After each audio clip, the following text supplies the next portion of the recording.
Are you satisfied with your understanding of sustainability? If you are not, imagine a journey together, a pluralistic one, with academia, innovators, startups, NGOs, all looking for solutions to the greatest challenge of our time. My name is Samuele Tini, and this is the Sustainability Journey. Welcome to another episode. Indoor pollution, we know, is a silent killer. 4 million lives, according to the WHO, are lost every single year. And I wanted to know more about that. And I started searching for change makers and people that are transforming livelihood at the grassroots. And I found somebody who is in Kenya and in Africa as well, trying to work and to solve this problem, fostering clean energy and fighting indoor pollution. And today we are here. I'm pleased to have the CEO and founder of Barn, Peter Scott. Peter, thank you so much for being here with us today. Thanks, Samuel. It's a pleasure to be here. Looking forward to it. Peter, we understand the important role of Barn and your work that is changing livelihoods and transforming lives. But our usual question in the show, who is Peter? What is your sustainability journey? Well, when I was 14, I told my mom I was going to save the world, and she said, "Well, of course you are." And so I've been trying to do that ever since. In 1990, and here you are. Sometimes it just takes one sentence, And so, when I was 20 years old, in 1990, I was involved in the anti-apartheid movement in Canada. And so then I came to Africa to kind of experience Africa firsthand. And through that, I went to Congo in the Kivu region and saw deforestation from charcoal production. And I just kind of melted my brain. And really, at that moment, I committed my life to saving forests in Africa. So it's really been since 1990 that I've been doing, I guess that was the first realization. Then I worked trying to save old growth forests in Canada for a while. And then in 1997, I realized that through clean cooking, I could have a huge impact in saving forests. So really since 1997, I've been working on trying to save lives and forests on the continent.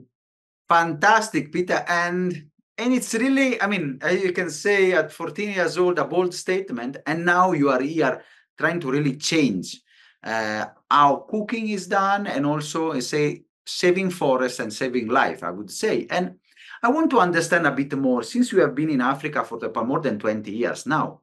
So I want to understand which are the most pressing challenges you have seen in the energy sector in Africa.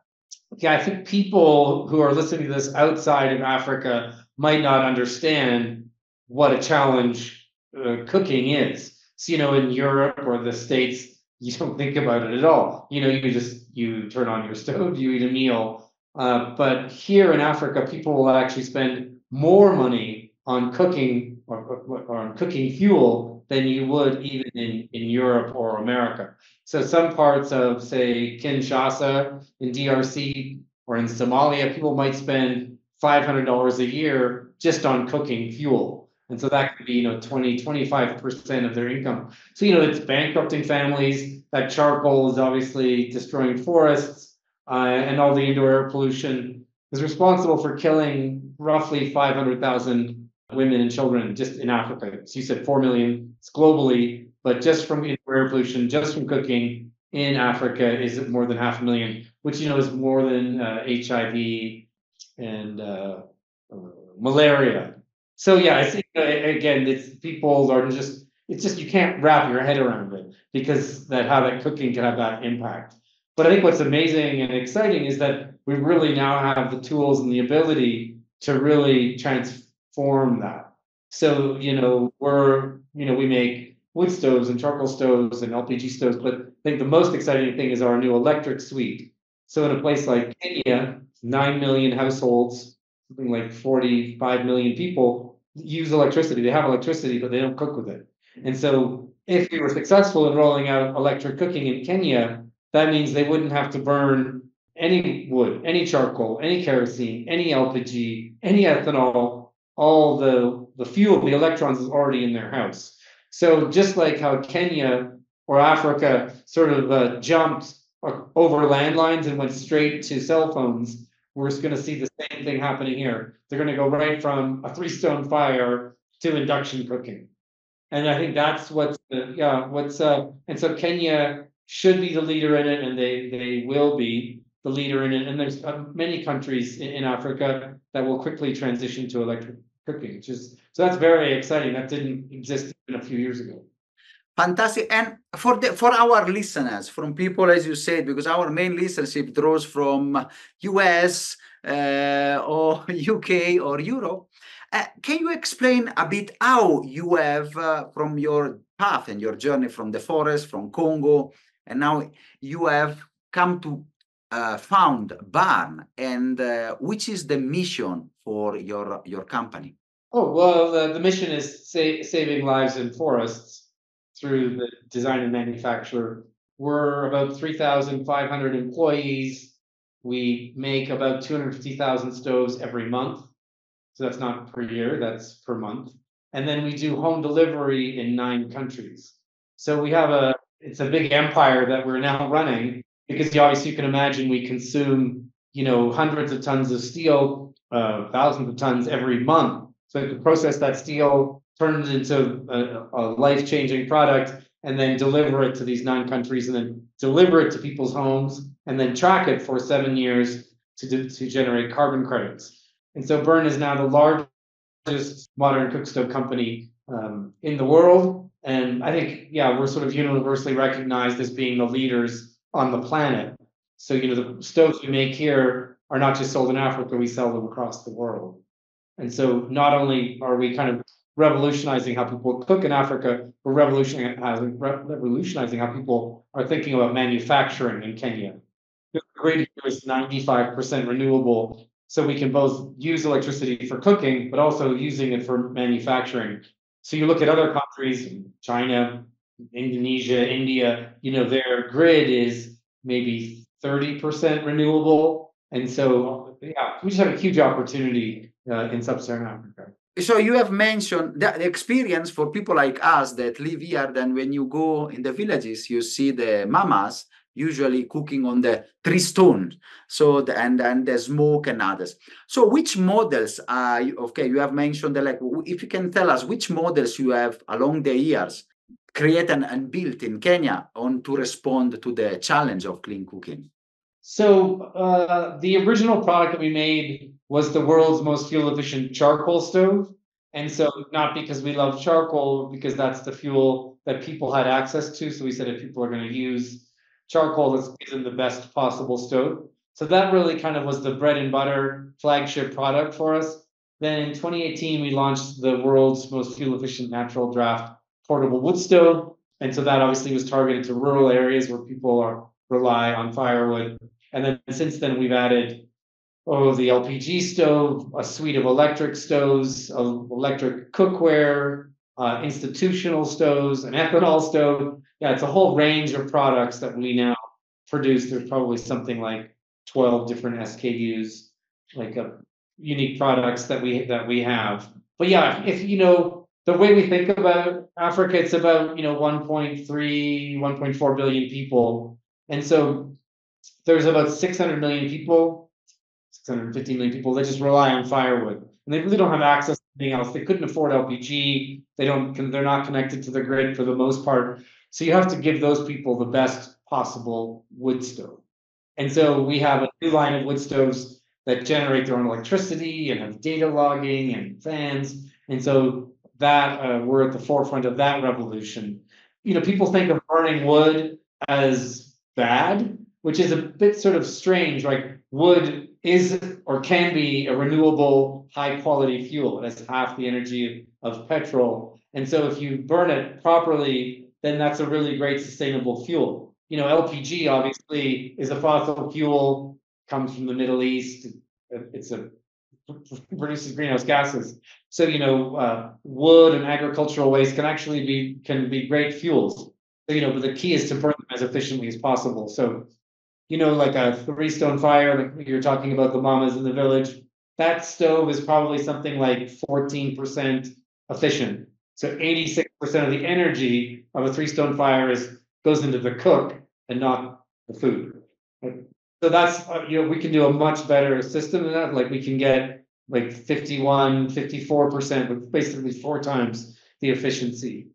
Yeah. And again, so they like in Europe, maybe people think, oh, they should stop burning wood today and only use LPG or electric. That's just not going to happen. There's only about maybe 10% of the continent is using electricity and LPG and those types of fuels. 90% of the continent is still wood and charcoal. So it's going to be a transition.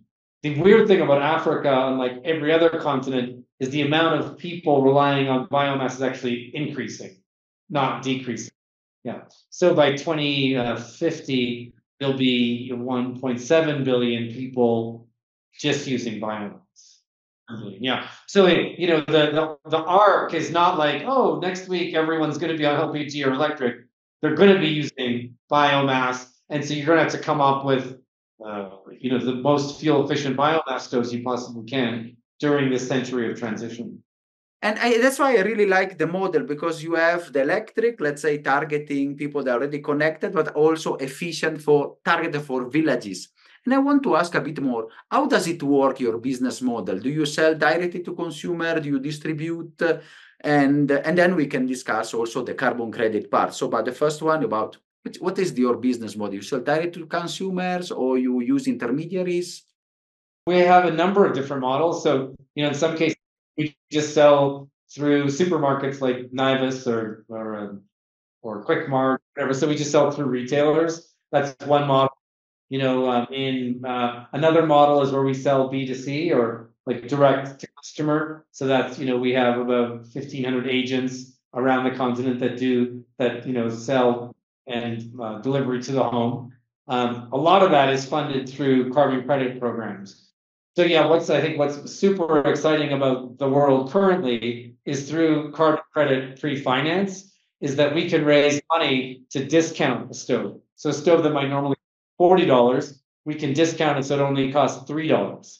And so at $3, almost everyone on the continent could afford that stove. So that's kind of a revolution, right? You could say, here's the world's best natural draft wood stove for $3 delivered to your home. And so, but that requires carbon credit pre-finance. So we spend a lot of time raising that money. We use that money to provide the discount. Yeah. And then we'll also sell to, other carbon credit project developers around the world. And I want to ask this about the carbon, because the carbon credit, we have discussed it into the podcast with others. Usually it is a heated debate. Some people point like you, the positiveness. So some others, there was a lot of articles discussing. So how do you see that? How do you see this debate about carbon credits? And how the carbon credits are helping? If I have understood correctly, your manufacturing cost in Nairobi at your factory is $40, but then you can sell thanks to carbon credit at $3, so to have an uptake also for the rural villages, so to make it affordable. So how this is also, but this, some people will say, this is mitigation, adaptation, avoidance. Is it something in this debate? Where do you position yourself in this debate and the critics that carbon had it recently? Well, of course, the media tends to focus on the negative, and I think there's some people that are just have a bent against carbon credits. You can't argue that 500,000 women and children are going to die this year from breathing indoor air pollution, and we can stop that. So we can take that $40 and really transform that person's life and save the forest. Like, people might have debates about the wood, where the wood is consumed from, but you got to look at, say, Kinshasa again. 20 million people all burning charcoal. That's all coming from the second largest rainforest, and they're liquidating the rainforest to cook their meals. You can't imagine 20 million people cooking 3 meals a day out of charcoal. It's, millions of tons of forests that are being destroyed. So carbon finance is this beautiful system that will allow us to stop that. Without carbon finance, I can't bring any stoves to Kinshasa. You're great, be against carbon credit finance, but then that means you're pro destroying Virunga, the Congo Basin. You're pro killing women, and then they have to like cook over a three-stone fire that will kill them. Yeah, so obviously we strongly believe that carbon credits and carbon credit financing is going to be transformational for the South. It actually would be a massive transfer of wealth to the continent. And Burn is unique in that we don't distribute profits. So any money that we generate for carbon credits, we just roll that back in to do more stoves and more projects. The fact that Burn recycles profits back into Africa, not every carbon project developer would do that. Some of that wealth might be taken off the continent and brought into Europe somewhere else. So yeah, there's the potential for billions of dollars to come to the continent to be reinvested into development. And so that is absolutely transformational. A lot of what people hear is the negativity around nature-based solutions. Yes. So nature-based solutions would be, forestry projects. Maybe people buy carbon credits from a forest that would have been protected anyways, or you buy it and then the forest burns down, and then so how do you know that that's going to be protected? The nice thing about avoidance credits is that in that moment nobody burned that wood. Like in that moment, people use 75% less wood than they otherwise would have. So in that moment, we'll consume less. Yeah, of course, it's always like any system needs to be improved. Stoves are always improving. This whole world has just kind of stood up in the last few years, where carbon credits are really being used to roll out these products. So just like any new industry, there's going to be improvements. There are people that could game the system, and so we have to make sure you build methodologies that can't be gamed and have a level playing field. But the notion of this product actually reducing the amount of emissions into the environment, there's no doubt that that's happening. And so, yeah, but we obviously need to work on improving and perfecting the system. But the basic system itself, I think, is transformational for the planet and the people in Africa. And it's really, I really like what you say, that different to others, you really plow back every profit and everyone from the carbon into the production to roll out more stoves. And you have mentioned that you have the pre-financing, but also you work with developer. So how do you track also the data? Do you have a system, because you mentioned for 7 years you track the data and what? Do you have a system where you can demonstrate and generate these credits with your stoves? So I guess just two things to clarify that we touched on earlier. When you talked about the models that we use, so we also use a pay-as-you-cook, like financing in the home, so people can pay small amounts every week over a year. So with our electric products, that's how they're sold, make them more affordable.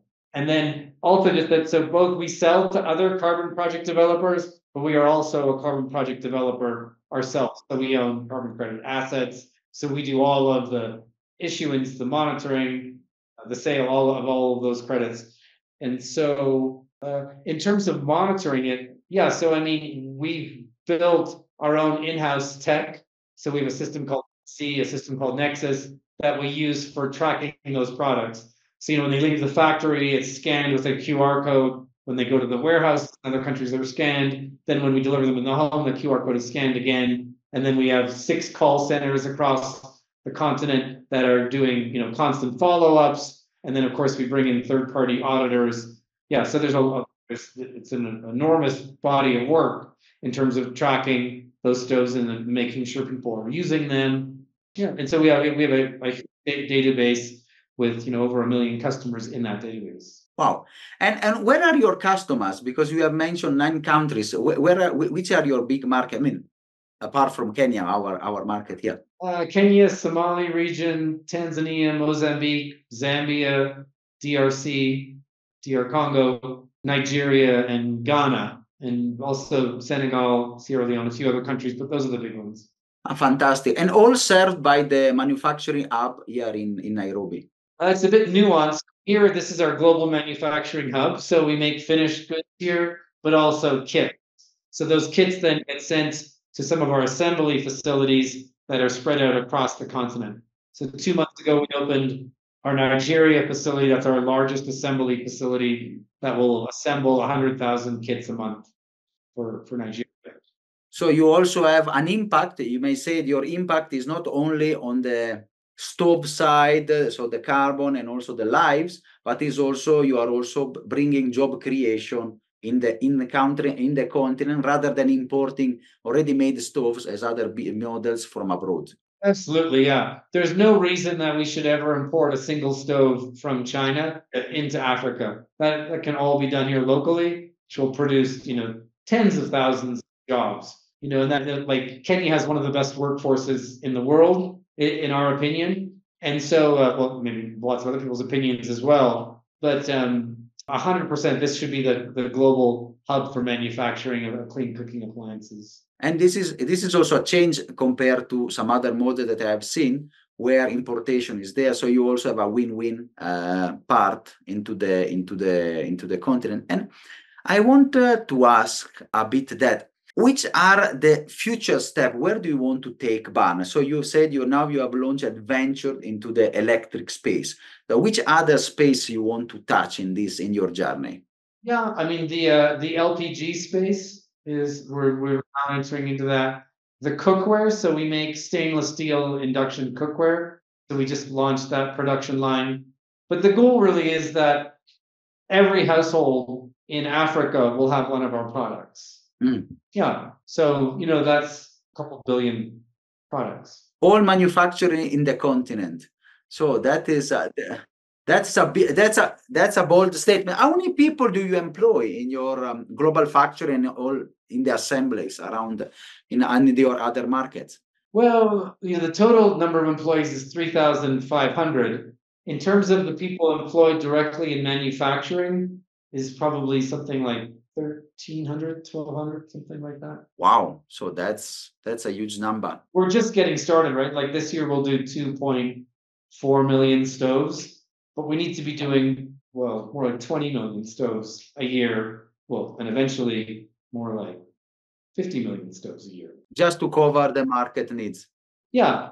And so the thing is that the potential for job creation is, 10x what we are, 20x of what we are. And, of course, there's like, the population in Africa is very young, very motivated. This is the place to manufacture those products. Fantastic. And it's a really strong case, yours, on how you can have build win-win relationship, also, bringing the carbon and this angle and the clean cooking, but also fostering manufacturing, which is not often the case. And I want to ask a more personal question. I mean, with your 20 years, and especially maybe your year with Barn and your work, can you share with us some impact stories, something that touched Peter Hart, and then you say, yes, I told you, wow, I'm on the right track. I'm delivering really impact. Yeah, gosh, I mean, so many stories. I guess, when I first came to Africa and started doing cookstove projects, I trained a number of people back, say, in like 2002, 2003. In many countries where I'll go to, I'll meet those people and they are still see me as their teacher. So like, oh, you came here, you trained us, and now we've built our own business or operation making these products. So like that really, I love that feeling. I also, it's interesting. I was just talking to my chief product officer, and when I started Burn, my vision was to bring a bunch of senior American engineers and have them really train young American engineers, but also Kenyan international engineers. And if you'd asked me 10 years ago where the best designers would be in the world, I'd say, oh, they're in America. But now the best designers and engineers are really now in Kenya. So I would say, without a doubt, the best cookstove designers work with us. And that was really, and they would say, my life was changed from being mentored from these, gray hairs from America. And it really transformed their whole outlook of life in terms of their ability, like really that making things for the world could be a real, like a career. Like they hadn't really thought they could really have this impact. So, many people have been with me for 10 years, 12 years working at Burn, and they are so proud that they work here. And like literally, you could ask anyone in Kenya about our flagship product, which is called Jikokoa. And they're like, "Oh yeah, my aunt. Oh my god, I love it. Jikokoa, that's amazing." And so you could try it yourself because you're in Nakuru. Yes. Well, anyways, we're rebranding to be Akoa, so that's going to kind of be a change. But literally, I could go anywhere in Kenya and mention that product, and people be like, "That product changed my mom's life, my aunt's life, my life." And so, sorry, I guess you're looking for like a really specific one, and I can't think of one in general. But like literally, you could ask anyone on the street of Kenya, and they would say that. And I think that's really unique. It's unlike I don't know what else you would say. Maybe Tusker beer changed somebody's life. Yeah. No, it's really, I can see because I've seen the products, I've seen how also the reduced consumptions. I mean, I've been in the space of clean cooking. I've been also fostered and work in many projects. I can see the impact of moving out from the tree stone and the smoke when you enter in a house, and you have a more efficient, still biomass stove, but more efficient, and then the reduction of loads going into the forest to collect firewood. So there is, and I'm sure electric or maybe biogas or others, the one you will be venturing, they're even going to zero. That so I really felt the impact of and the importance at the grassroots level for those type of solution, which are the one felt, especially from women.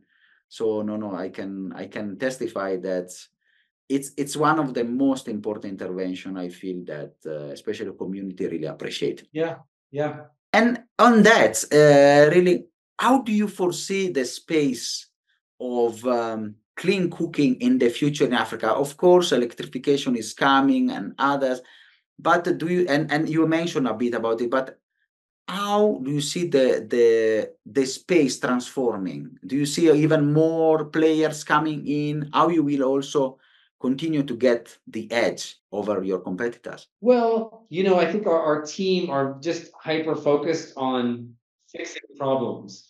So because we really come from a design and engineering background, we're as opposed to people who did this because they thought this would be a good way to make some money. The people on my team are just hyper focused on finding problems and then fixing them.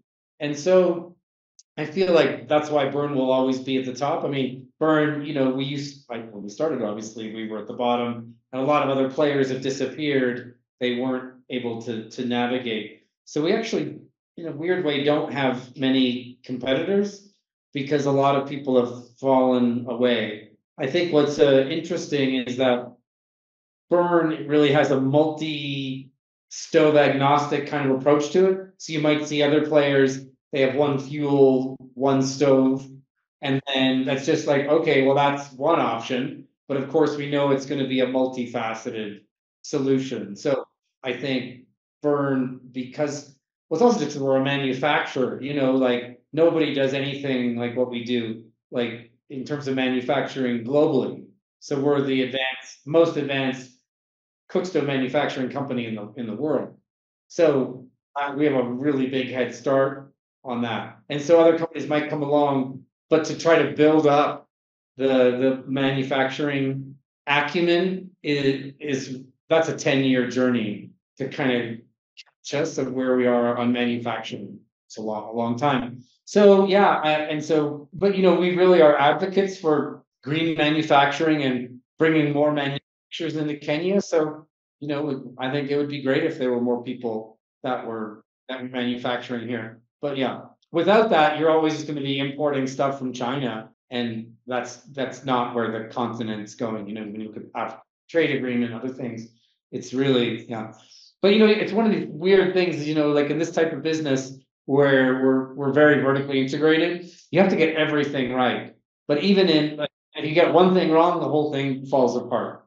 And so it's really easy to get 90% of it. Easy. It's possible to get 80% of it right, but 20% not right, then you'll fail and fall on your feet. So yeah, I think that's the really hard thing is if you just screw up, like if you screw up the packaging, the whole thing falls apart. You screw up or your the home delivery, you screw up the call centers, the customer experience. So it's just you have to have a really wide breadth and depth of experience to do this at the scale we're doing it. But I think in general, people on the continent, it's a bit of a generalization. It's just a very dynamic place. People are open to change, open to new ideas, and just like I think this is going to become a manufacturing hub globally for not just for us, for other people, but also just the design hub. We talk about the Sahara Valley or whatever instead of the Silicon Valley. Silicon Savannah. Silicon Savannah, thanks. Yeah. So the Silicon Savannah. And so more and more of that's going to be happening where more people who are interested in design and creativity are going to come to Kenya. And this will be a hub that will, rival Palo. And I want to ask a question a bit more on entrepreneurship in Africa. We have discussed in other episodes with the specific challenges and some people also the misconception and sometimes what they call like the voids, the issues, the difficulties and the challenges. But you say also there is huge possibility and more. So which are the potential and the upside, especially, and which are also your experience as an entrepreneur in Africa and particularly in Kenya? The upside and the drawbacks, we can say the challenges and opportunities, we can put in this way. Oh, I think just, globally, people have a very antiquated idea of Africa in general. They're just asleep at the wheel. They're like thinking of what Africa maybe was in 1890 or 1947 or something. It's just they're not switched on to what's actually happening here, which is the dynamism of this place. That I think is a huge challenge, right? People, when I said I was going to do modern manufacturing in Kenya, people just laughed. Or people just thought, oh, clean cooking, it's never going to work. It's an NGO thing. So it was really just overcoming people's biases about what's possible here. So I think that's that's one of the challenges, but I think that's now changing, which is great. Like even how people might perceive the workforce here. Like I just met an investor who was like, when I said this is the best workforce for manufacturing in the world, they were like, oh, like what? No. When you compare it to the other challenges, and this is a bit of a nuanced conversation, but just, people are very excited and keen to work. They have gratitude for having work. They take a lot of pride in their work. They don't want to spend a bunch of time fighting, or it's not a very conflicted environment. People just want to work and do things. So there's very little friction. Whereas in other parts of the world, there can be a lot of friction, which isn't helpful for accomplishing things. Yeah. That's a very positive case you are giving out, because usually, as you say, there is a lot of misconception that gradually is changing, and people like you are really also helping to change the narrative and choosing not to import from China stoves, but building here next to the people that are using it. I think that is a very strong statement that you are putting out to people. Yeah. And what else can I say about that? Yeah, I guess the other thing is that people don't realize is how amazing, say, Nairobi is to live. Like the other parts of the world are much far worse than Nairobi. Like Nairobi is the best climate. It's much safer than it used to be. It's just heaven. We all work outside. We're in the sunlight. It's not too hot, not too cold. And so just being here versus, say, being in, well, yeah, not every place is like Nairobi, right? Building a factory in Mogadishu might be more, no disrespect to Mogadishu, but it's part what's beautiful about here is just that, it's just the weather and the people and the climate. And that's where I think as the rest of the world gets more dysfunctional, Kenya will seem like a paradise and a refuge compared to some of the madness that happens in the rest of the world. And I agree with that. And I can see now, really a shift. Also, people more and more, they're understanding the future. And the International Monetary Fund, they say this is the African century. And I feel now it is coming and is booming. And going towards the end of this insightful episode, full of insights and what, I want to ask a question that we usually ask to our change maker and guest. You have reached, of course, the top. You are a change maker, a global change maker. You are a sustainability leader and successful entrepreneur. So for people that are listening to this episode, which message would you like to leave? How we can follow Peter's footsteps? One of my heroes is Elon Musk, who is now, the one of the richest people in the world, but without intending to be in any way. It's like, let's try to solve big problems. And if you try to solve a big problem and you stick with it, you're going to make enormous headway. But if you're trying to do it because you think this is a good way to make money, or if you're motivated by money as for fame or power, but like Elon Musk, if you're really trying to tackle big global problems, then like the universe comes to meet you, people will join you on your mission. And if people I guess find an authentic mission that you can devote your life to, and then people will join you. And so that I think, and then Fantastic. And your mission really is transforming lives and saving the forest, doing that in our continent. And I think it's really a very important one, because I have witnessed the difficulty, the breeding, and the challenges that especially rural women, they have to undergo for just a simple thing like cooking, which is often, I think, overlooked. So it's really an important part. Yeah, definitely. Well, that's great. So thanks for having us on the podcast, and it was great. And I guess you'll share some links or something, but yeah. Oh, we love having people join us. I think we hire a new person roughly every day at Burn. And so we invite people to join us on it. Fantastic. Take a team. We will put all the links in the description. It will be fantastic. So thank you so much, Peter. It's been a pleasure and honor.